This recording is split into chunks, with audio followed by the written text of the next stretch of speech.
This is ST-321, code clearance blue. We're starting our approach to deactivate the security shield. Hi, I'm Paul and I'm with my mate James and welcome to Code Clearance Blue, a show where we discuss all things Star Wars from our home here in the UK. We would be honoured if you would join us. I've been looking forward to this. Greetings one and all. Code Clearance Blue is back with a new episode with myself, James and Paolo. Lots to talk about. We're going to get back on the Andor horse for this episode and review episodes 4, 5 and 6.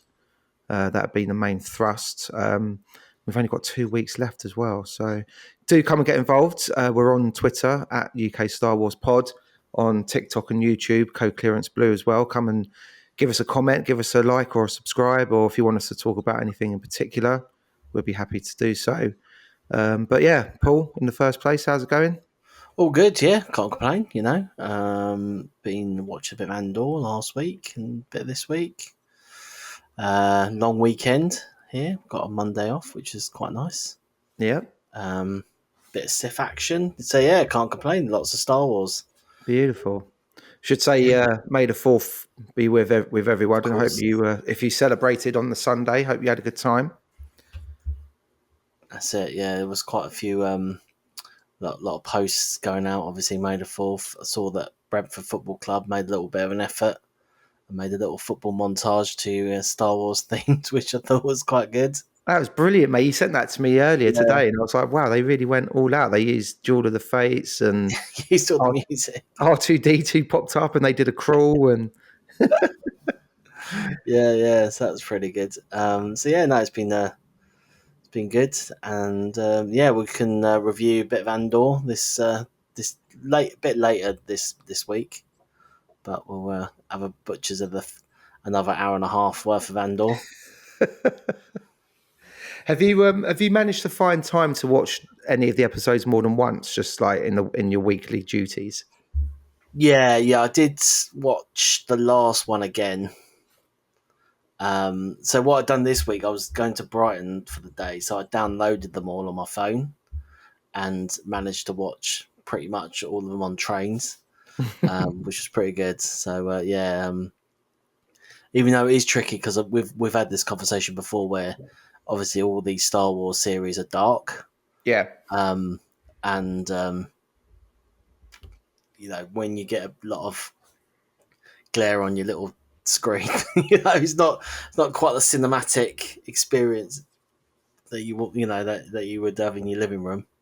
But yeah, it was still it all made sense, and there was bits I just had to watch again. Do you know what I mean? Because didn't quite hear it, or so yeah. So it was all good. Yeah. Did any old ladies tell you to turn it down?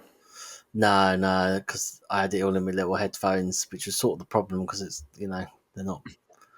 I'm going a bit deaf as well, Keep getting these warnings from my phone saying it's too loud. Your phone's too loud. It's like, no, my headphones are fucked. Too old. That's what Lucasfilm wants everyone watching it on their phone, I'm sure. Yeah, exactly. They know. But yeah, so all good. What did you think of episode 4? Have you been what was it like? Something like a passive aggressive title. Have you been to Gorman? Ever been to Gorman? I've been to John O'Gorman's before. Yeah. Maybe. You ever been to Gorman? Can't say that I have, to be honest. Yeah, that's the name of the episode anyway.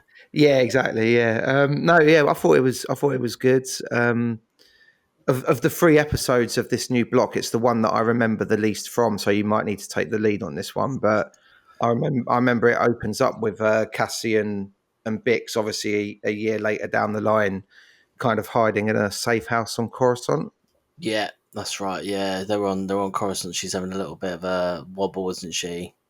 Sort of flashbacks from her, which sort of makes sense. Obviously, that the year has gone, that she's still suffering, and it makes sense what we sort of see at the end. But yeah, I think, it's quite, again, it's very Blade Runner-y, isn't it? The old Coruscant now. It's very rainy. It's not the prequels. there's definitely a darkness to Coruscant now. The shrouded in the dark side, literally, and it's always pissing it down. And because you see some sort of exteriors, don't you, of their little safe house flat thing, and I felt that the scenes in these ones were again quite long, which sort of setting up, so it's obviously sort of reminding us of that, and then we go straight into Gorman after that and see that big wide shot, which I think was in the trailer, and then we see old Cyril walking through the little square there. Yeah, got himself a nice little office job, isn't he? Got himself a little office job, and then that's sort of where then he starts talking to his mum. Obviously, he's got to talk to his mum, hasn't he? Oh, of course he has.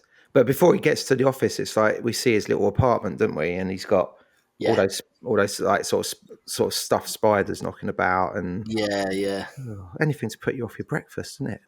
Yeah, it's him sort of getting prepared, isn't it? And he doesn't trust anyone, does he? Because he leaves that little like string by the door.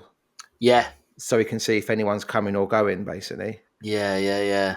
And you think to yourself to start with, oh, is it because the way they set it up was like as if he like wasn't with Deirdre anymore and he kind of left the Empire. Yeah. So it was it did feel like that, didn't it? It did, yeah. So he's obviously paranoid or whatever, and then he kind of takes an interest in what's going on, kind of rebellion activity on Gorman sort of thing, as it were, kind of the underground thing. Yeah.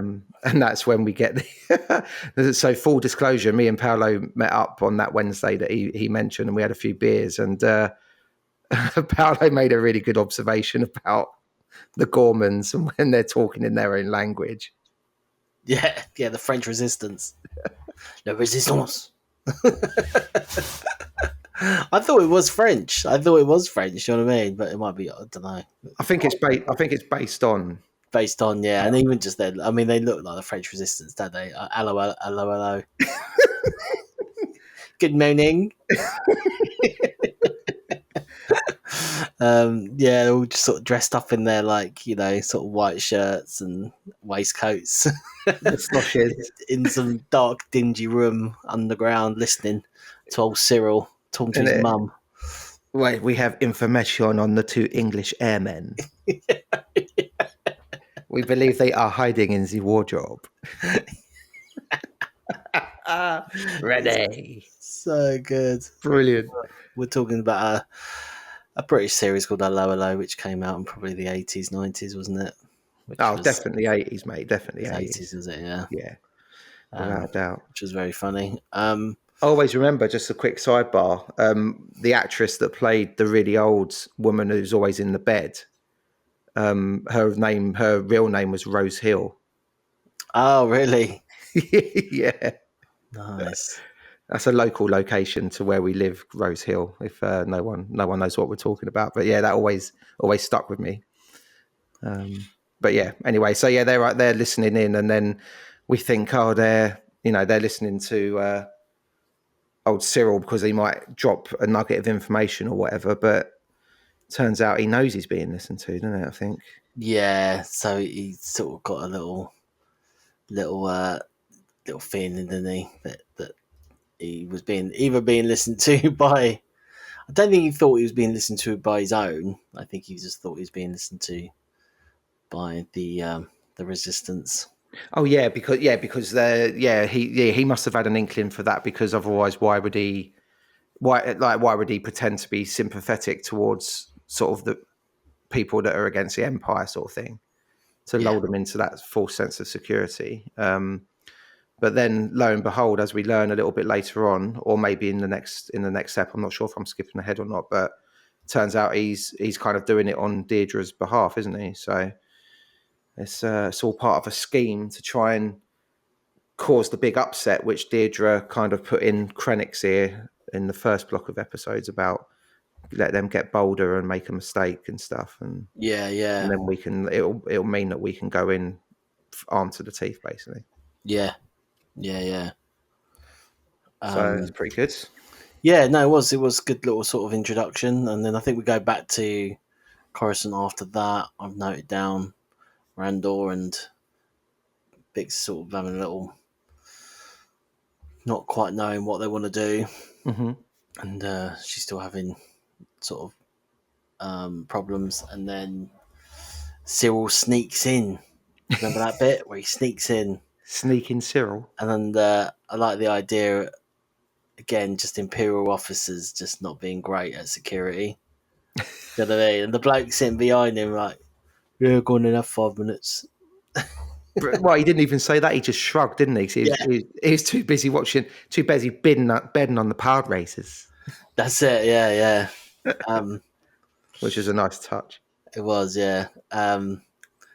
So yeah, that was quite good. And then I thought, I wonder what he's doing here. Like, why does he need to do it in secret, sort of thing? I thought he was onto something with the rebels, but in actual fact, he's obviously talking to his missus.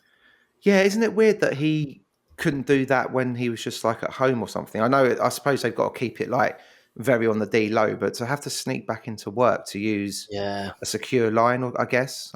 Yeah. And that's when I think he talks to her about being invited to a meeting. So this is sort of the meetings with the resistance, which he was talking to them in the square about. That's right. There's the guy that sells the ornamental spiders, isn't it? And he keeps sort of going up to him, being like, are you going away this weekend, sir?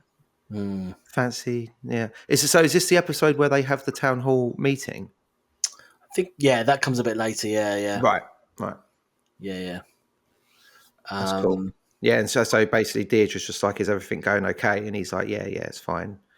Go. I think they're slowly sort of like getting used to the fact that he's a man that might have intentions towards rebellion, sort of thing. So it's going all right, isn't it? So because obviously it's a year later, and Deirdre got offered the gig, didn't she, in episode 3? So yeah, so that's pretty good. And then I think like Luthen wants Cassian to go and find out like what's going on over there, because he gets wind of the fact that there might be a bit of a group growing or something. Yeah, that comes a bit later, like, because I think it goes back to the ISB, doesn't it? Right. And this sort of problem, and then our insider guy looks like a hero because he says, we're understaffed. Oh, yeah. And which I thought was quite interesting, because he was seen as some sort of a hero because he was sort of speaking out. Yeah. And they couldn't process the people in time, and clearly, and then he's sort of his supervisor, sort of, thought he was really good. Yeah, that was a really good thing, because like at the end of the meeting, like a couple of them went up to him, didn't they? And they were like, "Oh, thanks for speaking out, because we're drowning here," you know what I mean? But obviously they all feel like they can't say anything because they'll look weak or whatever, and and so he's getting pats on the back from everyone. That geezer, I can't remember what's his name. Is it Lanny or something? Yeah, he's the insider, isn't he? Yeah, the insider. The ginger fella. Yeah, the ginger fella. That's him. Who features a bit heavily again in a later episode. Which is in a really good bit as well, to be fair. But we'll get to that. But yeah, like, you're right. So so basically, the old like head honcho geezer's like, yeah, okay, fair point, and take it on board, sort of thing.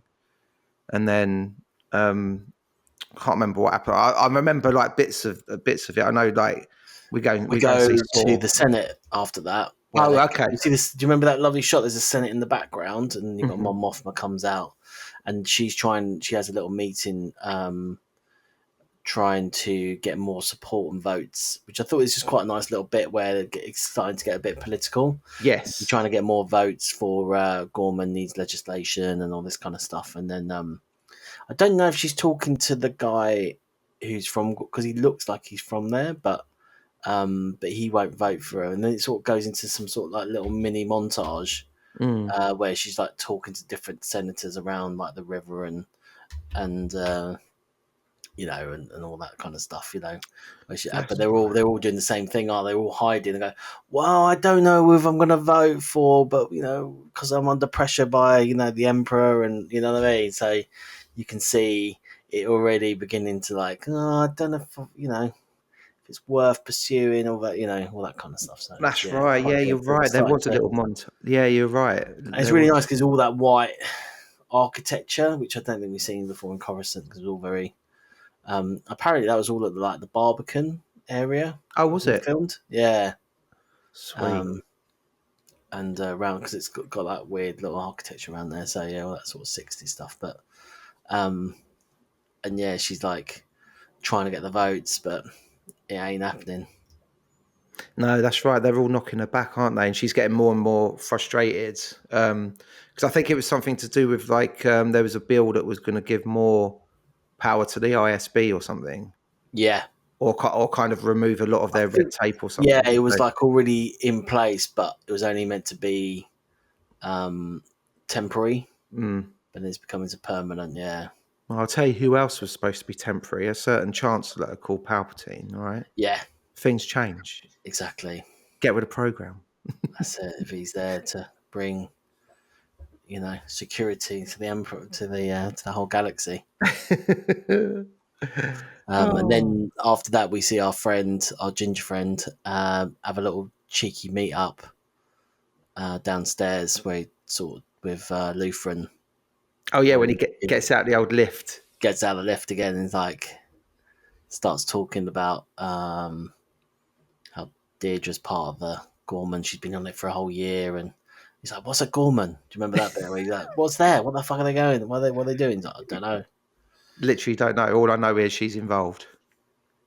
Yeah, I do remember. Yeah. It was kind of a carbon copy set up from the first series, wasn't it? When he gives that big speech.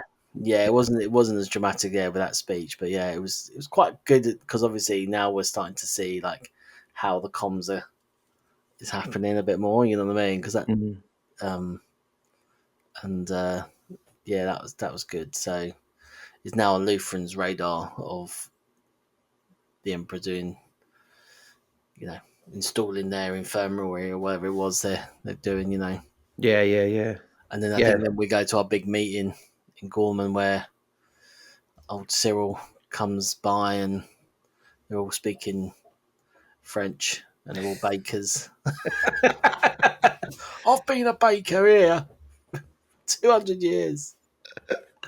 Someone chucks a baguette at the councillor. Yeah. Yeah. Yeah, that was quite good because you had that one guy, just that one typical guy who goes to every town hall meeting. Yeah. You know what I mean? Whether he's bothered about the subject or not, and has got to have his 2 pence worth. You know what I mean? Yeah. And he's just there going on being like, you can't expect us to sit here and just let them move everything in and we don't know what they're doing and the monument's getting desecrated. And yeah, because they're worried obviously about the monument. Because this is where we find out, I think we find out in the next episode, but because we thought it'd be the massacre that's sort of going to occur, but then there's a monument for the massacre, so they tell us a little bit later, don't they, in the hotel room? Yes, I think that's in episode 5. Time. Yeah, I think that's in the next step. But Luthen definitely says to Cassian to go, doesn't he? And have a little assess of what's going on there and stuff. That's the next scene, where he gives him his next mission. Yes. And then he wants to go with Bix with him, doesn't he? He wants to take her with him. And he's like, "No, you must go alone." See, he's not strong enough. Yeah, so that's quite good. And then after that, we go to a familiar planet where we see our friend Sol.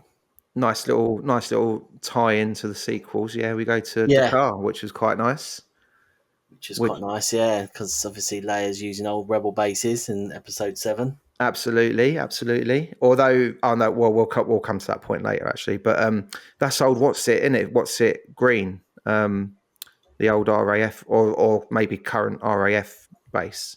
Yeah, sort of right by Pinewood, wasn't it? Sort of that area, I think it was. Yeah, I think is it in? It might be in Surrey. Is it just in Surrey? Oh, I think so. Maybe just Oh, okay, maybe something green. It's going to annoy me now, but yeah, it was nice to see that back into play and kind of mixing the two, sort of like Rogue One and The Force Awakens sort of together.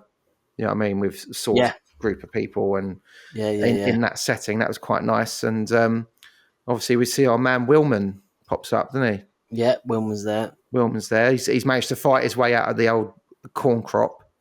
Yeah. Managed to get off the old farm. And he's there learning some sort of machinery. Now, when I first watched it, I had to watch all the episodes 2 times because I totally didn't get any of what was going on with Saw. To be honest. Did you? No, he's quite like that whole machinery thing. I didn't understand what was going on with it or whatever the first time round, and sort of trying to work it, because he never says, "Oh, this is a nuclear reactor" or "This is an energy thing." You know what I mean? He never quite says it. He just, because he does talk in riddles, doesn't he? He does try and keep you on your, because he doesn't, he tried to make you paranoid, basically. Yeah. Whether he thinks you're working for the other side or not.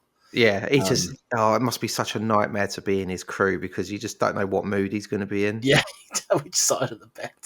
Do you know what I mean? Just, yeah, exactly. What side of the bed are you going to wake up on today? Like? Yeah. But apparently it's something to do with fuel. Yes. Yeah. That's what I gleaned from it the second time round. It's like a contraption to like help like sort of not download but like extract pure what did they call it, Rido or something? Rido. Yeah, so it must be to power some ships, bits, I guess. Ships, yeah, it must be, like it's basically petrol or whatever. I guess, like, and but like the piece of kit's very intricate, and like you have to really know what you're doing because otherwise it might just blow up in your face or whatever.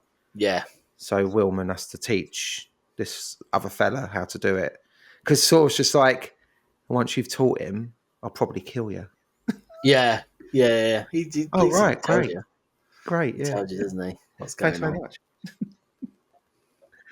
So great. And I think that's pretty much it. I mean, Andor has a little emotional goodbye with Bix in the last scene, and they say their goodbyes, and then off he pops for his next mission.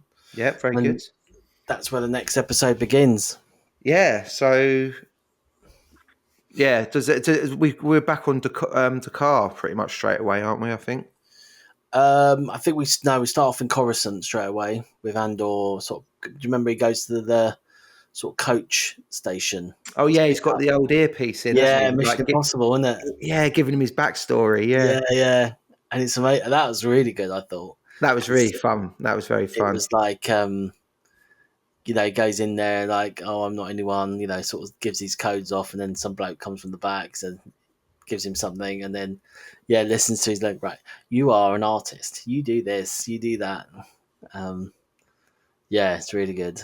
What was his name? Valerian Rain or something, wasn't it? Valerian Kane. Yeah, I can't remember his name, But that's like, because in the trailer, do you remember when we saw him dressed up all refined? Yeah. That's that basically, isn't it? Because we thought that might have been at the wedding or something, but no, it's like him undercover It's him undercover, as a dressmaker artist, because obviously he's going to that planet which is very famous for its silks and all that kind of stuff. So yes, right. Makes sense, and that's right. Sort of fits in really well. Apparently, the person doing the voice of the transcript is Sam Witwer. Oh, really? Yeah, who's that? Sam Witwer. Is he does Darth Maul? Yeah, Darth Maul and Obi-Wan as well. Oh, right, nice. Clone Wars and stuff. He does quite a lot of voices and things. Yeah, so little Easter egg there. Nice. Yeah, pretty cool. Yes, that was pretty good. So he's like basically wandering around. I noticed as well in that opening bit when he goes to pick up the ticket or whatever for the journey, the phrase of like the first block of 3 episodes was like, he wants a number, and now it's like we've kind of cracked the rebel code. It's like, I've got friends everywhere. Yeah. Do you know what I mean? Yeah. Every time it's just like, where do you think you're going? Well, I've got friends everywhere. Got friends everywhere, Can't go in, can't escape us now. I love it. Pop by the shop in the morning. You've got friends everywhere. I gotcha. Yeah. I thought that was quite funny. And then we fly back over to Gorman and the little resistance again, have a little listen to Cyril. I he's back on the phone to his mum again. Mate, he's talking to his old dear a lot. I wonder if that's sanctioned time by Deidre or not, though. It could be, yeah. It could be. I think it might be, you know. Don't forget to call your mother. Yeah. And maybe because Deirdre's probably bugged it as well, so she wants to know what he's talking about. Oh, God, yeah. Double. And then the sort of Imperial officers come in, don't they? And, they're like, it's a spot inspection. Yeah. And then one of the sort of assistant secretaries does something, and then there's a big alarm bell, isn't there? And the old resistance. It's like, quick, cut off all communications. Pack up the communicators. Yeah. Yeah. That was quite good. Yeah, she sends a little signal down, doesn't she? And they're like, oh, fucking hell, better pack up. But then Cyril does a really good job of like coming back in after, and also like pretending to be really shocked by it as well, being like, why are you coming in here and like disturbing my office and treating us like we're spies and stuff, you know? And then when he comes back in later with like, once they're done, and he's like, great. So now because of someone in the office, like we're now being bugged by our own people because they think that we're spying on them. Yeah. Kicks a chair and stuff. And it's just like, he's playing it well, old Cyril. He's doing well. He is, yeah, he is doing well. He's doing all right, isn't he? So, he's doing Deirdre proud, isn't he? He is.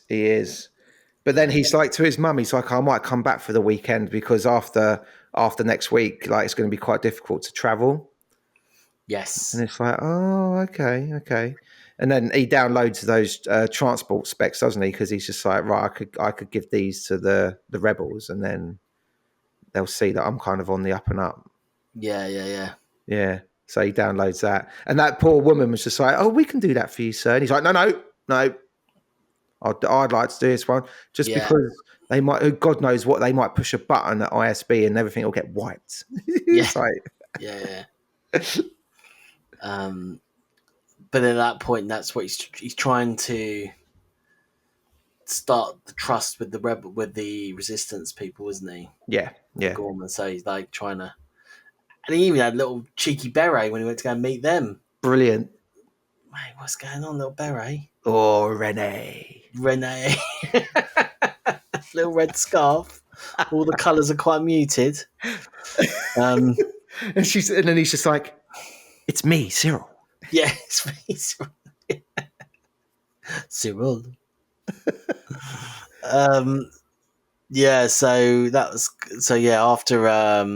After he leaves, he goes to visit his mates. It's like, I saw that ISB with Daniel Gaff today. Popped in. Think I'm bugged. You're not bugged, are you? No, not at all. So that's sort of, this is forging the beginning of sort of him trying to get in with them as well. Yeah, because at the town, we forgot to say, like at the town meeting in the previous episode, he ends up talking to kind of like the head of the resistance, doesn't he? There, the older guy. Yeah. And kind of like sort of like having a chat where neither of them can quite say it out loud properly, because just in case, you know, one of them's ISB or whatever, because they can't quite fully trust each other. But then, like you say, he kind of that geezer with the spiders. So spiders, yeah, spiders, any spiders, anyone? He comes over with his little tray, doesn't he? And he puts that little data chip in with all the transport stuff. And that's where we know that Cyril's trying again with the other lot. Yeah. Or is he going to work with the other lot, you know? But that's it. One scene actually was a little bit earlier was when the hidden listening device was on that table, which is very clear a little bit later with, what's the husband's? I forgot his name now. Whose husband? It's I forgot his name now. His son just married Mon Mothma's daughter. Oh, the gangster. Yeah, Skolden.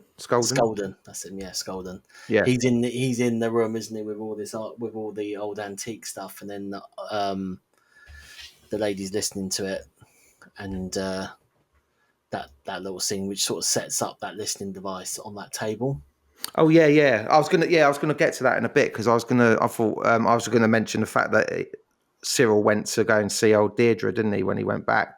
Yeah, And that was quite weird, wasn't it? Because he was just like, I made sure I wasn't followed, and she was like, I know because I had you followed.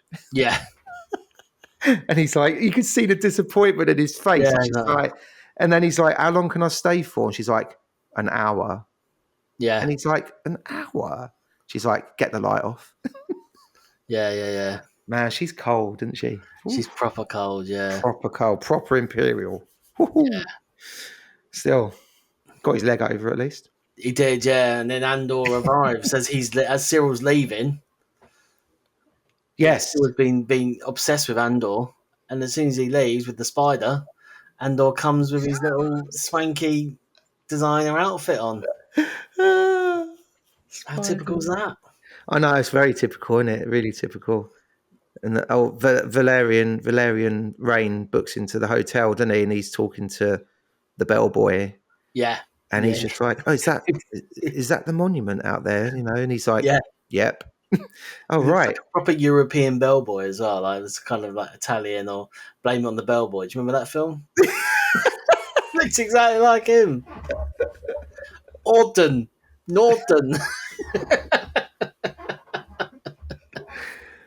I was also thinking about Phil Daniels running down Brighton High Street yelling out "Bellboy," yeah, true. Quadrophenia. Quadrophenia, yeah. But I love the way that Andor's just like constantly like probing and poking at him, and he's like, "We're not supposed to talk about it, really." Oh, yeah, sorry. There is another question. Yeah, I know you're not meant to talk about it. I'm really, really sorry about that. Here's some coins. Yeah, and then He's could you very also, what about this? And he's like, well, and then he tells him the whole story, doesn't he? And he's just like, Yeah. oh, yeah, that's okay. That's good to talk I'm about it. just You know? a designer. I'm just here on a visit. Yeah, That's proper Lutheran, isn't it? proper mate. He's definitely learning. Like he can obviously do the dirty side of the job really well already, but he's learning how to be. And I think that comes back in episode 6 as well at the beginning, where him and Luthen have a bit of a chin wag, and Andor's getting like really narky because he's like, we should leave Gorman alone and like not encourage it, basically. Yeah. And Luthen's like, no, I need you to. He's like, I'm thinking like a soldier, and Luthen's like, I need you to think like a leader. Yeah. Do you know what I mean? So it's definitely parts of that coming into play. But yeah, when we get Moff Tarkin, he has his first mention.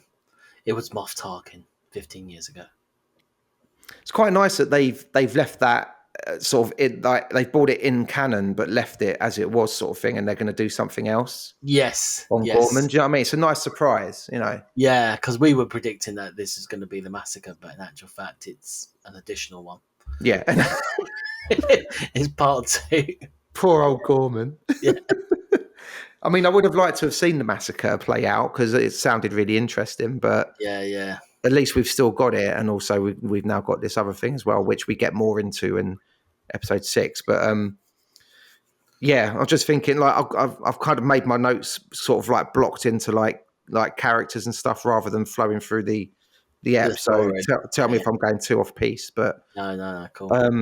like obviously when Cyril goes back and meets up with Deirdre and that, and then they go and have a meeting with the head honcho, don't they? Yes. Yeah. And then Cyril's like jumping in and like giving information and everything, and the geezer's like, I can't remember the bloke's name, but he's just like, oh, you've done very well there, Cyril. Yeah.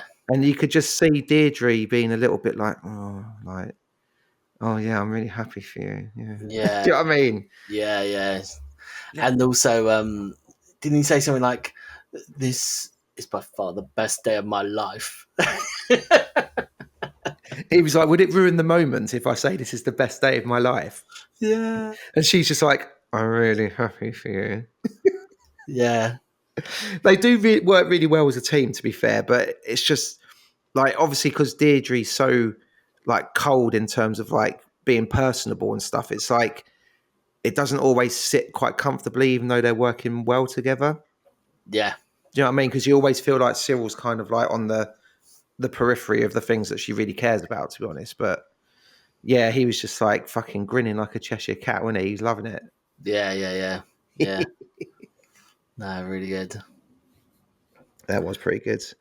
Um, And yeah, cool. and then like just as a bookend to that, like obviously Deirdre and the main man have another chat, and she like pushes again, like he's just like, do you think this plan will work or whatever, like giving them the transport details and stuff, and she's like, yeah, like we need to make them feel like they're winning, you know, and get them to feel like bolder. And he's like, okay, I'm behind it, you know what I mean? So Yeah. that was cool. Yeah, it's one of those risky Emperor moves where if you work for the Empire, oh no, just let the rebels think they're winning. Yeah, we can just track them, isn't it? Like in Return of the Jedi, like same thing, right? It's like now let the rebels land on Endor. You know, just let them know they won't do any damage. Now I've got my best troops down there. Just let them think that's gonna. You know, Yeah, don't just wipe them out. You know. No, brilliant. let the rebels come and attack the Death Star. I've got my best TIE fighters waiting for them. And we all know what happens next. Yeah, it's like similar. That's a really good point, actually. Yeah, just let the rebels steal the shuttle. It'll be fine. Yeah. Let them have the shuttle. Yeah. Give them a code. Yeah, it's an old one, but it still works. It's fine. Yeah, Yeah. it checks out. It's fine. Or, And then no, don't shoot that pod. There's no life forms in there. Just let it go. yeah, brilliant. Yeah, it's so true. Yeah, just let them think that they're doing well, and then we'll crush them. And it's like, no, because now you've let them in. Yeah, It's like a virus. You know what I mean? It starts taking over, and it's too late then. that's it. Brilliant. Yeah, it's a good way of looking at it, actually. Yeah, so they're plotting and planning their little plan now. Andor's having these meetings, isn't he, with the Resistance at this point? Yeah, so he goes back to the planet, doesn't he? And then Cassian's there, like chatting to the Master Silkmaker or whatever his name is, Yeah, Rene of the whole piece, as it were. yeah.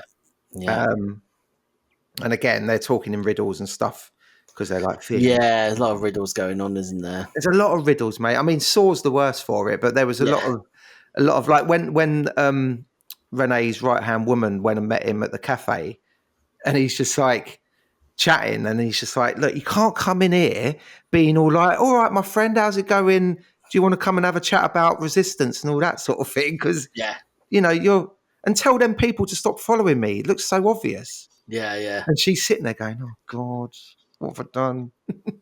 Yeah. Taking her to school. And so they sort of have a little riddle talking about silks 1 minute, then sort of transmitters the next, and then back to silks, and then because Luthen does it as well, doesn't it? It always starts and ends the sentence. Oh, what a wonderful piece you've come to see! They're fucking coming after us. I'll see you next week then. Even the tone goes, isn't it? Like, oh yes, lovely. It's like, I got a fucking bomb. on Gorman, mate. Get your trick. Get everyone out there. It's like, okay. I love to see you at the exhibition. And they all do it. They all do it, don't they? Mate, in episode 6, we'll get to it, but there's a great scene between him and Cassian where that exactly happens. Yeah. Do you know what I mean? It's like, but like, he kind of explains what he's doing basically every time he does it. It's brilliant. It's so good. But his sword just looks like a fucking rebel. You know what I mean? He doesn't even try to go undercover. It just looks like a fucking, like, he's got his armor. He carries 3 guns. He just walks into any room carrying a thermal detonator and a rifle. It's like, come on. Hello, everyone. My friend. Hey, my friend, are you for the rebels or the Empire? Yeah. Have a suck on this. Yeah. Have I told you about my friend Bolo Garlic?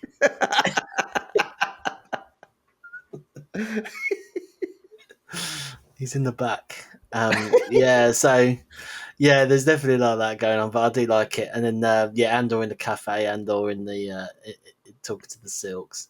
Yeah. And then I mean, like these, like I mean, the sets and stuff do look really good. You know, what I mean, they do look amazing. Yeah. But yeah, then I think they show Andor then a little bit of the underground tunnels, don't they? After that, sort of their plan on what they're thinking about doing, and sort of trying to tell him, you know, about that kind of stuff. That happens a little bit later. Yeah, they kind of sketch out the skeletal plan, don't they? They're saying Yeah, we've got yeah. information. This is how we can do it. Blah blah. And he comes and has a pint with him in the cafe again, pretty much at the end of the episode, doesn't he? That's right. Which I think that's when Andor says, "This ain't gonna work." Yeah, he's like, I don't think you're going to be ready for it. Yeah. Because you guys can't hide, you know. Yeah. He's basically, he sort of says to him, doesn't he? He's like, the stealing part of it isn't the problem. It's like the getting away with it. Yeah. That's the hardest part. And he says a really good line where he's like, if you do this, you'll be advertising yourself. Yeah. Because then the Empire will be like, oh my God, there's something major going on there. So better watch yourself. So I thought that was really good. And the old fella like kind of walked off in a bit of a huff, didn't he? Saying like, well, yeah, well, he sort of accused him of not much of revolutionary, are you? That kind of that. And then Randall's like, no, maybe I'm not, you know. Yeah. But, you know, to be fair, like to Cassian, like he's always, if it doesn't feel right, then he doesn't do it. You know what I mean? Yeah. Yeah. But yeah, I mean, that was quite a good little meeting. And then I think Sol sort of has more chats, doesn't he, on his with the guy from about, you know, things. Well, I think that ties in towards the end of the ep, doesn't it? But we mentioned it earlier, but we didn't really talk about the whole forgery in the art room and stuff. Yeah, yeah. So Kalea's listening on the old radio comms. That's her name. Yeah. And then she overhears like Skolden and his sort of PA or whatever talking, and he's like, one of these pieces is a forgery, you know, so we're going to have the whole lot reassessed, like in case there's any more. And Kalea's just like, Luthen, there's a bit of a problem. Yeah. And to be fair to Luthen, he was like, I told you we shouldn't have bugged like Skolden. Like, what was the point? We barely got any information out of it, like tidbits and stuff. And she's like, okay, I understand what you're saying, but this is the position we're in. We're gonna have to do something about it. Yeah. So this is setting it up quite nicely. Yeah, because Skolden's having a big like party, isn't he, or whatever? Yeah. And he's going to show off like his art room and everything to certain people, and yeah, so that could be a bit of a problem. I quite liked it when Luthen was like when he was saying we didn't really get much from it and stuff, like, and he said it was either him or Kalea said something about like, oh, we heard about like the Hollow News buyout, which I thought was quite a funny little thing to drop in, you know, because obviously we've met like a couple of propaganda geezers that are working for the Empire. Yeah. You know what I mean? So it's like taking control of the media outlets and stuff. I was like, that's pretty good. Yeah. And there was another bit. Sorry. Yeah. Got, the mum falls for a lot of the propaganda, doesn't she? When she's having chats. Yes. Oh no, you don't want to go there. Gormans, I've heard such bad things about them, and yeah, it's working. And that's exactly what happens kind of in this day and age, really, isn't it? With social media and stuff. Yeah. People just see something posted on Facebook or whatever, and they're like, it's got to be true. Yeah. That's on a par with the attempted sexual assault in episode 3 for me, in terms of like a real life issue that's actually quite important to talk about. And you know, but anyway, I was just going to say there was another thing, another piece of information. He said that it was like the Hollow News buyout, and also so and so courting the wrong visor or something like that. And I was like, these are all little things that are sort of like they're dropping in to give background color, but actually work within the Star Wars universe. You know what I mean? Yeah. I thought it was very cool. Yeah, very good. Yeah, liked all that. So yeah, Bix is sort of hanging out in her apartment in this episode, and there was a little bit of I noticed on the TV screen. Mate, you called it. Yeah, which I mentioned last week to James, and she's there lying on, and they're talking about the Emperor, and yeah, oh no, we don't want to talk about the politics, and it's good old Ruby Wax. Mate, when you told me that, I was like, it clicked straight away. I was like, of course it is. Ruby Wax and Ruby Wax. I think it was 2 Ruby Waxes. Yeah, it was. Because you told me that. When I rewatched it again a couple of days later, I checked the credits just to like triple check, and she plays both the characters. Oh right, it was actually her. That's good. I didn't check the sub. I didn't check the credits, but I just knew it was her because of her accent and the way she's sort of being this, presenter. But it's good to watch a bit of TV. You didn't need to check it, mate. You had your gut instinct, and it was spot on. Coruscant TV. I know, that was mad, wasn't it? Part of the propaganda. Yeah, but the knobs on Twitter are all going mad, taking a screenshot of that TV and being like, "This is what Star Wars is now." Oh, really? It's like a 10-second scene, like yeah, dickheads. But anyway, that was quite fun. But Bix is obviously having a bit of a rough time of it, and she's using drugs to like help her get to sleep now, isn't she? So yeah, it's not good. And is that the episode where Luthen pops over? Yeah, it's this episode. Yeah, so he pops over and he recognizes that she's on some stuff, so that she's struggling and everything, and because he was like, "Oh, I was gonna give you a little mission, but you're not up for it. We need to get you fit and healthy, and the drugs will only work for so long, and then you'll probably be looking for something stronger or whatever. So you better try and ease off if you can, sort of thing." And then what else happens? Well, then we soul this sort of soul scene on on the planet, where obviously there's a couple of scenes here where he talks to the dodgy geezer who we thought was part of his crew. They have a conversation whether the boy's ready and do you know enough and can we kill the boy, kind of thing. So we're all going down that road where they're going to kill the boy, and then they have a little meeting in the corridor, don't they?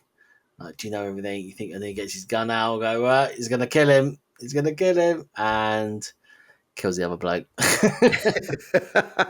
Of course he does. Show them the proof. Show them the proof. That's it. Brilliant. And he said something like, "They're on their way, but we're gonna fucking go. We're gone.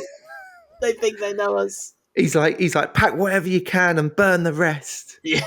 We won't be coming back round here no more. It's okay, boy. Boy, are you ready? Do you know it all? That's his name, boy. Yeah, Wilmon the boy. And then that's when we see the shot, which was from the trailer, which all the sort of TIE fighters in the background going, and this sort of dead body in the foreground. And that's where we speculated that was Yavin, didn't we? Yeah. Because it looked a bit like that, but it was actually Dakar, which is a nice surprise. Which is good. And then we see the little rebel fleet all going to hyperspace, which is very good. That was beautiful. I just like we should just highlight the fact that other guy who was like an undercover like Imperial agent or whatever was like Saw is obviously like monitoring for him for quite a while, and then they have a little one-on-one, don't they? And he's just like you say, he's like, "Has the boy taught you everything?" And he's like, I just like, there's so many combinations. If I could just learn one rather than all of them, I reckon we'd be good to go. And then he's like, well, like he said, like, should we kill the boy? Then he's like, no, he's quite a good engineer. Like, maybe because, do you know why? Because a bit later on, when it's just Wilmon and the guy like learning the thing, the guy's constantly trying to get him to talk about who taught Wilmon how to power it up and that. Yeah. So back in the episode before, like Saw's saying to him, "Who taught you?" And he's like, "I can't tell you that." Yeah. This guy's constantly saying, like, "Who taught you how to do it again?" And he's like looking at him, and he's like, "Oh yeah, sorry, no questions and stuff." And it's like, he's trying to keep him alive so that he can try and get the information out of Wilmon. But then obviously Saw knows that he's undercover anyway, and so it comes to a head. And then, like you say, he pulls his blaster out and shoots the other geezer, which was quite good. But then he's just like, "Come on, boy, you'll do for me," or whatever. Yeah. Like, you've got to come and do it. Wilmon's just like, "I was only supposed to be here for like 24 hours. Yeah. And then they go to some sort of rainy planet, don't they? Where then Sol sort of gives his whole sort of backstory about sort of why he hates the Empire and Yeah. Yeah. about his sister. Yeah, so I knew that basically the catalyst was the fact that they killed his sister. Yeah. I That think was in one of the animations, wasn't it? I think that's in Clone Wars, if I Clone remember Wars, rightly. Yeah, I think it is. Yeah, and then like he is at the end of the episode where they're talking about that, and then they're nicking the fuel, and then Yeah, basically, yeah. And the kid's got the mask on, but then Sol doesn't, and then Sol sort of like sniffs it like it's some sort of like drug. That, oh, beautiful. And I'm wondering if that's down to his chest infection in Rogue One. yeah, Like, when he's fucked and he's just got the he's got his little mask, fucking breathing in every minute. yeah. But then because he said that on the jungle planet that he was on, that gas like became apparent and like loads of people died, but like to him it was like kind of a remembrance of his sister and stuff. Yeah. Do you know what I mean? And he's just like, breathe it in, boy. Yeah. And Wilbert's like, no, you're right, mate. He's like, drink it in. This is our time. And then run.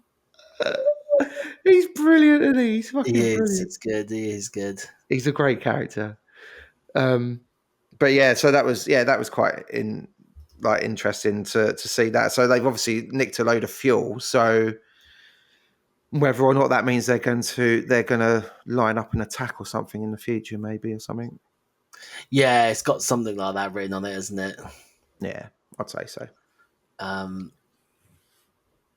So yeah, it's definitely something going on. Yeah. And then that's it. That's the end of that episode, and then we're on to our sort of last one, which is number 6. Yeah. The funny thing about this one, right at the beginning, it said like drinking sequences or something, like it does contain adult drinking or alcohol abuse or something. Oh, this is quite interesting, alcohol abuse. But then we see a little bit later, everyone's just having a bit of a drink at a party. And I thought, you haven't seen anything really. Like, come out with us two. That's alcohol abuse. I was going to say they should have been with us last Wednesday. Yeah. And then it sort of starts with Luthen. I don't know where he is actually. It does say it's like port something. Yeah, it's like a port steerman or something. Yeah, that's it. Yeah, like some sort of industrial port. Yeah. Isn't it? And it's basically like a halfway house in it to pick up Cassian, basically. Yeah. And that's when they have that little chat where Cassian's kind of like, look, Gorman's like not ready to become, part of the rebellion or like do their own things or whatever. And Luthen's like, you got to start thinking like a leader rather than that's a soldier and everything. Yeah. And Cassian's like, they don't really know how to fight. They're going to get crushed. And yeah. And then Luthen completely takes his mind off of that by saying, oh, yeah, I went to go. No, he gets back home, doesn't he? And then Bix is like, Luthen dropped round the other day. Yeah. And he's like, what? Luthen's been here? What did he say? What did he do? Yeah. Because even on that ship, he goes, I heard it didn't go very well. I was like, how'd you hear that? I've only just got back. He's like, yeah. Just didn't hear, That's right. But yeah, now Luthen's beginning to sort of question Andor a little bit, isn't he? I think a little bit. That's the trouble. So though, like Luthen's kind of like, he knows Gorman will probably go up in flames. Do you know what I mean? He knows that they might try to do what they want, but it's going to backfire or whatever. But it doesn't he kind of say like what's Gorman? Gorman will be a beacon. Yeah. And Cassian's like, yeah, beacon, like because it's on fire or something. And he's like, well, if it inspires other rebels and stuff, you know what I mean? It'll burn so bright across the galaxy. And what he means by that is other people with the same sentiment will see that someone's trying to do something, and start their own uprisings or whatever. But Gorman will obviously perish in that regard because, as Cassian reports, they're not really equipped or kind of like up for a proper scrap and that. Do you know what I mean? So Yeah, yeah, So so the whole heist thing is like they're stealing weapons, aren't they? yeah. Yeah. So they've worked. So Cyril's given them transport documents and manifests, so they know when it's going to be, which transport it is, what day, what time, and then we see a couple of familiar faces get drafted back in by Luthen, don't we? That's right. Yeah, yeah, yeah. So They're reunited. that's it. So as soon as sort of that meeting happens with Andor, we go straight back to Gorman, and we see one of the girls sort of sitting on the Mon Mothma's cousin. Can't remember her name off the top of my head. Val. Val. That's it. Sitting on the stairs, and you think, he's just replacing one with another. That's it, mate. That's exactly it, isn't it? He's just like, right, if Cassian's not up for it, I know who he might be. So, and she's Yeah. she's in Cafe Rene, isn't she? Waiting, Yeah, yeah, yeah. and then Cafe Rene, yeah. and then swear. Cinta walks around the corner. And then there's Cinta. Hello. What are Hello. you doing here? It's been about 12 months. Yeah. Yes, it has. It's been a year. Yeah, yeah. And they basically just admitted to each other that neither of them would have done the job if the other one wasn't involved, sort of thing, wasn't it? Yeah. So they're definitely kind of like rekindling their romance or whatever. So they're back on board, and then they have a meeting with the French resistance and properly lay down the law, didn't they? Like, it's just like don't back chat, and if you can't take orders, get off the team. You know what I mean? We've got to run this like precise, like military. And she's got like Val's got like no room for any back chat or anything. Yeah. Yeah, yeah, yeah. No, it's quite an awkward sort of meeting, wasn't it? But yeah, it's good to sort of see she's back. And then Andor has another conversation with Luthen somewhere about Bix. Do you remember that bit? And sort of basically Luthren's hinting that you got to choose her or choose us. Is she becoming a problem? Yeah. And this is quite interesting because I think now we might see another element to Andor, because Andor goes round to his antique shop, doesn't he? Yes. What are you doing here? You're gonna everything, and because that's when Andor finds out that he's been visiting her Bix. Yeah. So to your point, what you said earlier, where the way that Luthen has kind of like his cover, like his mask of the antiques dealer, then like he takes it off the split second and he puts it back on. So like that whole scene, it just made me think of how like Luthen's just like, what are you doing here? Like, this could like cause tongues to wag and like people to be suspicious and stuff. So you came round and you dropped off a medallion for me. Thank you very much, because it wasn't part of the collection. And no, you've got to get your head back in the game. So thank you for the medallion. Yes, appreciate it. Thank you very much. Off you go. Go on. And Cassian's just like, don't go round there without me again. And like, and he's like, she's got to be strong now. I thought she would be. But obviously the mission that Luthen had in his mind, I think, is the thing that happens at the end. Do you know what I mean? Yeah. I think that's what the mission really was all about, and getting them to kind of, do you know what I mean? Getting Cassian to support her doing that, but we'll get to that anyway. But yeah, that was a nice little meeting between them two. And then so I'm just trying to think what Bit of ISB action after that, I think. Yeah, because he's like, well, we're not droids. He says that, doesn't he? Yeah, we're not droids. Yeah, not droids. So yeah, but anyway, so they start warming up for the heist, don't they? And then obviously in ISB HQ, they've got Deirdre and the head honcho.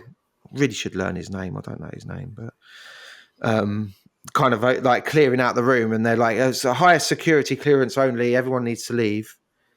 That's right. Yeah, one of them jobbies, and then like Cyril's on the old rooftop with the binoculars.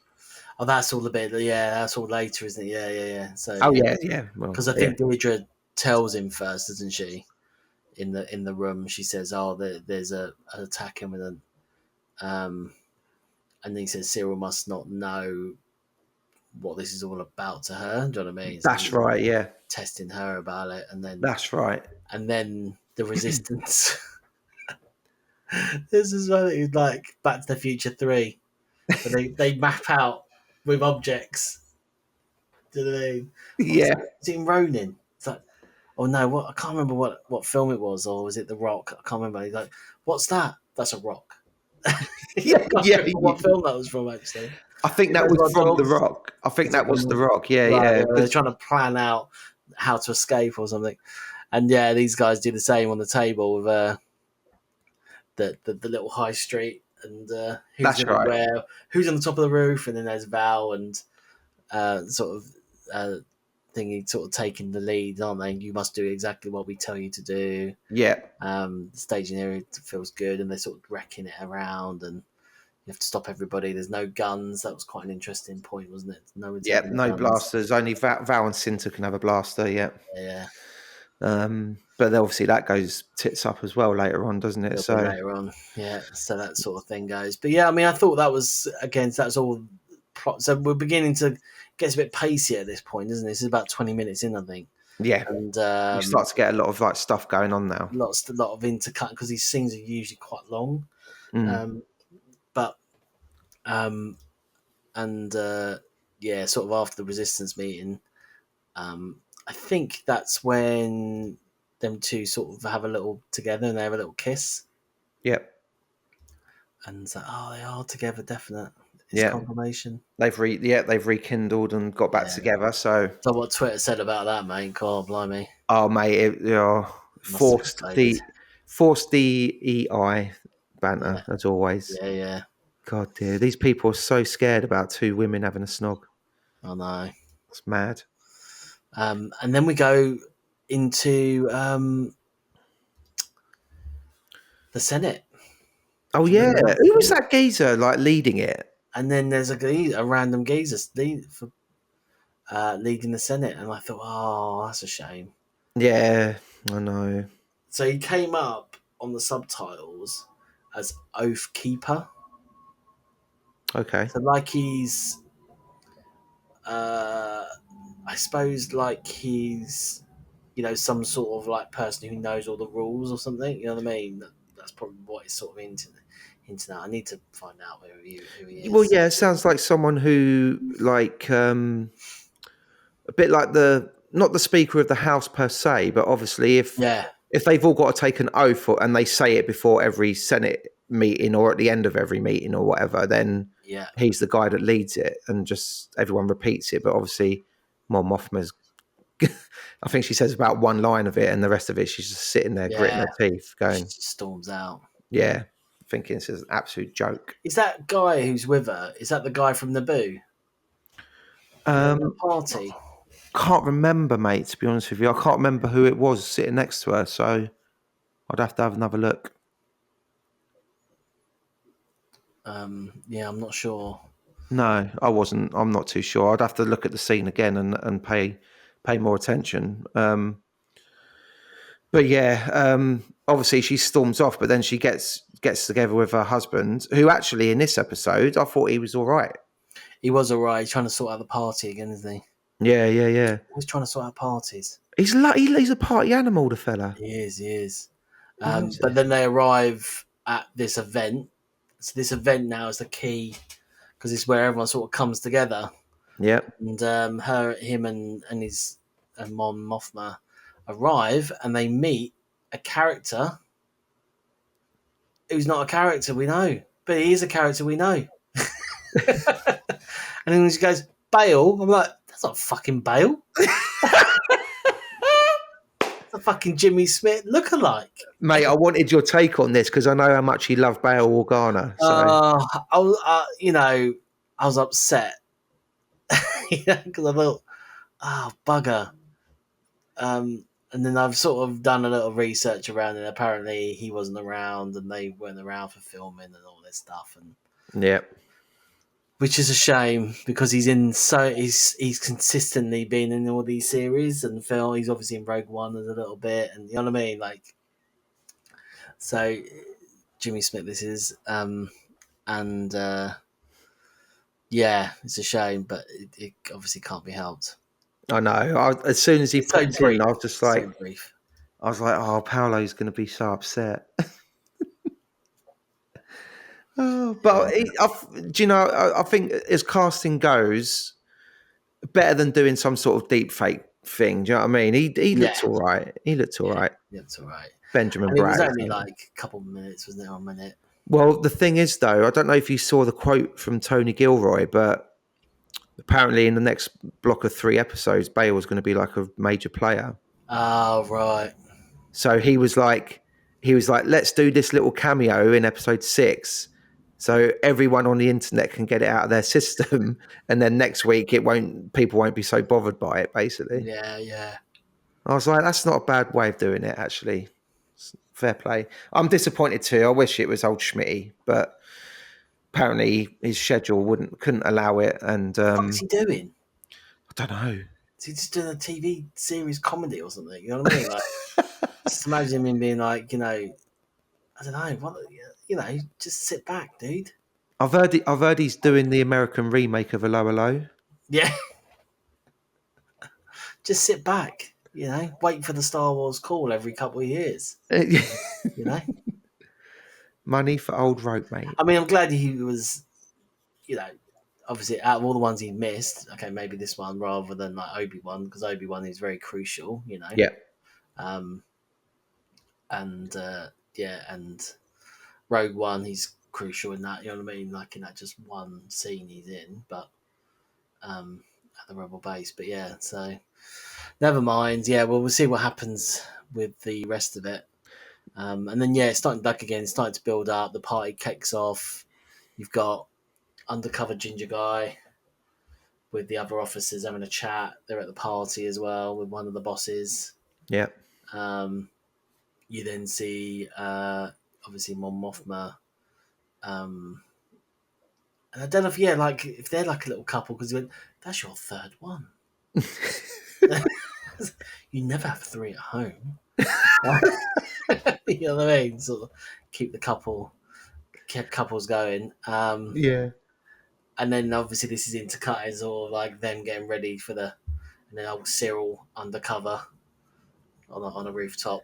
What about the undercover fella and the other 2 Imperial guys? And one of them's like, anyway, enough office talk. What are we drinking? What are we having tonight? Yeah. And one of them's like, coolie coos, and they're lovely. That's what I mean. And that's when he says, "Oh, you're having 3 already?" Yeah. Lesbians. Oh, I love some coos. I think I said to you in the pub the other day, like, I get like maybe the secret that I'm pretty sure his name's Lanny, but we'll call him undercover ginger fella. Yeah. Maybe he might be secretly gay, maybe, and that might be the thing that Luthen is hanging over his head. I don't know. Maybe, yeah. Possibly. I wouldn't be surprised if that happened. Let's put it that way. But then when Clea kind of goes up to him later on, she's like, "Oh, there's no problem with us flirting together, is there? Like, because I need you to come and help." She's got the whole Luthen thing down. It's like, "Oh, we're just doing some harmless flirting, aren't we? Because you need to come and help me sort out this problem. Yeah. Come with me and have a look at this artwork." Fucking microphone right under this table. Yes, it's a wonderful piece. Yeah. I love it. Comes from the boo. Brilliant. And then, Luthen turns up at the party as well and does exactly the same things. Ah, Senator! I hear that just another legislation's going through. It's like, I heard my cousin's in Gorman. Oh, so good. It's okay. She's probably just be careful. Yeah. And then then they go back into character. They do it quite well. I mean, Luthen does it really well. He does it brilliantly. Yeah, it's quite funny. And it is really good as well. Is really good. And then like you say, the ginger geezer and having a flirtatious conversation, and then we see Mon Mothma meet Director Krennic. Brilliant. That's so good. I didn't expect him to be there, to be honest. No. That's great. So they walk into the art room, don't they? And Skolden's already showing some people around, and one of them turns around and it's old Orson Krennic. Yeah. And he's like, "What a festive evening this is turning out to be." Yeah. Which I think is the title of the episode, if I remember rightly. Yeah. But yeah, that was good, wasn't it? Because they start nibbling at each other about like, she's like, "Oh, it's so good to see you outside of court." Yeah. They have a proper little, Meow. yeah, because they then start talking about like, is it a planet or something where, no, I hear the people were, terrorists, and maybe they were just protecting their land. Maybe they weren't. Maybe they were. Yeah, yeah. Oh, your rebel is my terrorist, that sort of thing. Yeah, that kind of thing. Yeah. Yeah. No, that was really good, wasn't it? And Scoldon's just like, all I want to do is show everyone my art. And then Luthen's in the background there. I mean, if there wasn't a greater opportunity, which they joke about at the end of the episode, Yeah. fucking stick a bullet in director Krennic. But then I suppose I don't know if Krennic is that high up. Well, he's obviously in Krennic charge of the is Death Star project because in episode 3, he's leading that meeting, isn't he, about... Yeah, but I mean, like, whether people like Luthen know he's that high up, you know what I mean? Obviously, Well, he was wearing that sash. I'm guessing that was some sort of ceremonial to sort of like I suppose designate he is his... a director, so he must be just one below a moth. Yeah.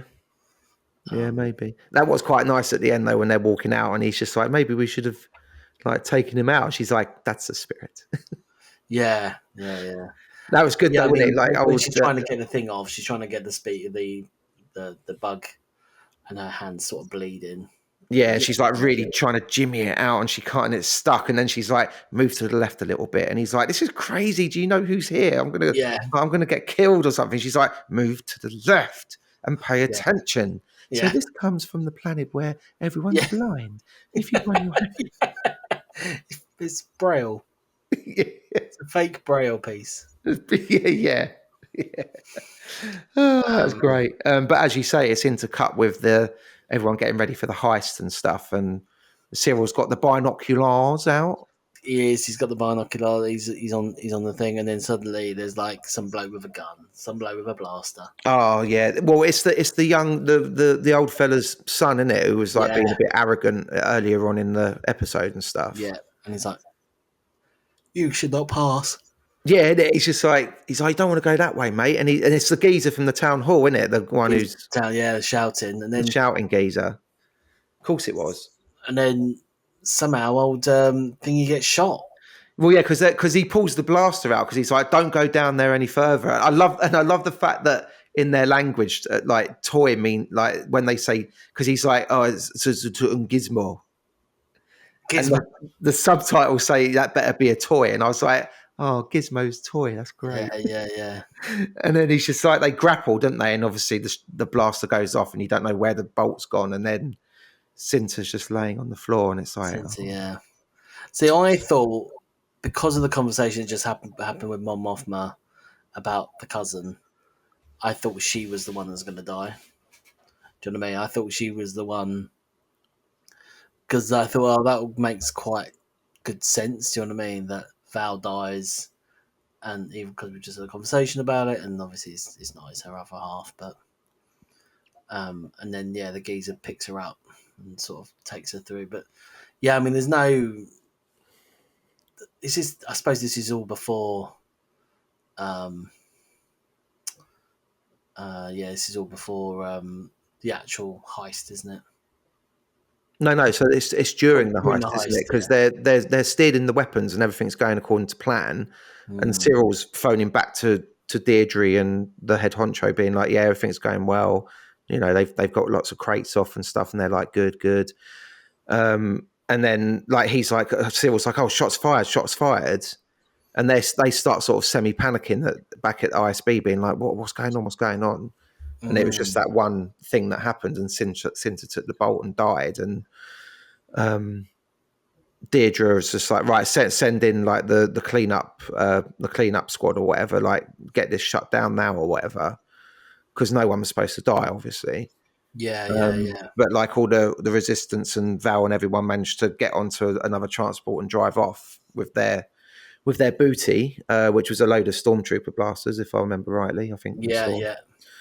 And then Val gives that really, really like harsh but good speech in the transport of the kids saying like you should have listened to us, and now like a great warrior has like died, and you'll have to carry this with you for the rest of your miserable life, and That's right. Yeah. you'll always be trying to make up for it, and all that stuff, and the kid can't stop crying, and yeah, it's just like shit. And then Vel's kind of switches back on to be like, we've got to like finish this job basically. So she was like really upset. And then, I mean, it's a good point. I mean, either one of them could have died, I think, but I think because Vel's got a bit more of a tempestuous relationship with Luthen, they could still do a bit more of that moving forward. Yeah. Do you know what I mean? Because they've always kind of been at loggerheads. Like after they did the raids on in the first series to get the gold, like she came back, didn't she, to Coruscant, and Luthen was swerving her, and she was getting upset, and so they could carry that on. I think Cinta and Luthen had a bit more of an amenable relationship, so. You know, there's wiggle room there to sort of maybe build on that if they wanted to. But yeah, it could have gone either way. So that was quite good. I do remember one bit that we should mention before they got to the party, actually, when undercover ginger fella and that other bloke get stopped in the hall. Do you remember? Oh yeah, special mission. And it's like, the everything done by Dr. Gorse has caught the eye of the Emperor, and he's very pleased. And our cousins over in military weaponry Navy. or whatever, The Navy, that's it. Yeah. They want to get involved. They want to set Dr. Gorse up in a little factory of their own and all that sort of thing. And I wondered if that's the same place that we go to in one of the Mandos, you know, with Dr. Pershing. Yeah. When he's like, he goes back with that woman to go and like rescue some Imperial like information and stuff from that unit. I wonder if that's something like, I wonder if that's like the beginnings of that basically, because it's going to be to do with like the cloning and everything, isn't it? I think so. Yeah. I thought that was quite interesting, and maybe we might get a little bit more of that, but obviously not without the good Dr. Gorse, because he got found out at the end, didn't he? I think that's how we wrap up the ep, isn't it? Yeah, pretty much. Well, I was going to talk about, just obviously the piece where I think we sort of mentioned it with Krennic and, you know, talk about the blindness. And then they come out, Lutheran comes out and goes, "What fun!" And then she goes, "You're welcome." And then she's like, got this whole thing in her hand, so she does it. And then, that's when he said, "We should have killed Krennic while we were up there." Yeah, that's it. That's the spirit. He does a proper chuckle in front of Krennic, doesn't he, as well? Like Krennic cracks a joke, going, Oh yeah, they all joined in. Being blind, doesn't it? It's like some people might think that's okay. And then we cut to Bix and going in to see the doctor, you know. So I wonder if that was like the mission that Luthen was like setting up all along, you know. And he went to go and see if Bix was like strong enough to do it like on her own at the time, but seeing that she wasn't, it's like, well, let's do it when Cassian's back and he can like help her or whatever. Yeah, because that would have needed some intel, wouldn't it? Like where that guy was, how to get in. Yeah, that would have created. Yeah, someone would have had to do a little bit of research on that, and then he just fucking goes. Yeah. I thought that was sick that she like managed to get him sitting down and like put the noise thing on his ears. I was like, oh man, that's payback. That is payback. Yeah. And I thought some Imperial bloke in the hallway, which we see in the trailer.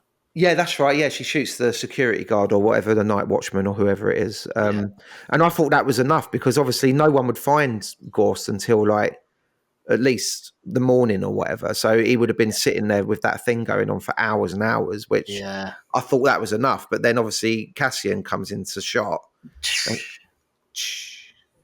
And which is really good. Gorse is brown bread. So yeah, and the whole thing's gone. That's it. And that was our episode. And that was it. So yeah, so lots going on. So another year forward from there. Yeah. So we're gonna go +1 again, are we? Yep, I think so. It'll be BBY2 as the caption this week even. at time of recording. But yeah, if you've got any theories or anything you'd like to highlight about Andor Series 2 so far, Twitter at UK Star Wars Pods. Come and get involved. We're quite active on there, and obviously if you're watching on YouTube, you know where we are. But Code Clearance Blue, drop us a comment and a like and a subscribe while you're at it. That'd be very well received. Absolutely. Yeah. But yeah, I think roll on the next 3 eps, eh? Absolutely. It's getting good. Yeah, it's hotting up. It's hotting up. Good stuff. Well, thanks again. And yeah, we'll chat in a few days probably. Yeah, beautiful. See you soon, mate. And thanks to everyone for listening. As always, may the force be with you all. Starting our approach, deactivate the security shield. Security deflective shield will be deactivated when we have confirmation of your code transmission. Stand by.